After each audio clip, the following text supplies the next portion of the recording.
покануци на Светата Мајка Богородица. Денеска се собравме да чествуваме од еден од македонските наченици, светиот Агатангел Витолскиот, чие име и јас го носам.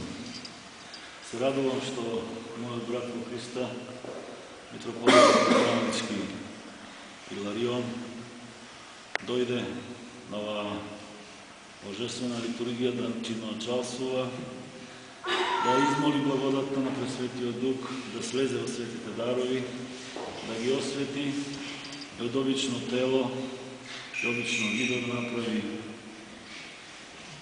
тело Христово и тело и крв Христова, да не следи Христа Спасителот, за да го здобиеме вечното царство небесно. Благодарам на сите што присуствувате на божествената литургија. Господа и подари крепко здравие, мир, љубов, добрина. Почитувајте се и сакајте се еден со друг. Љубете се во Христа, Господа нашиот Бог. Понедела е прочка.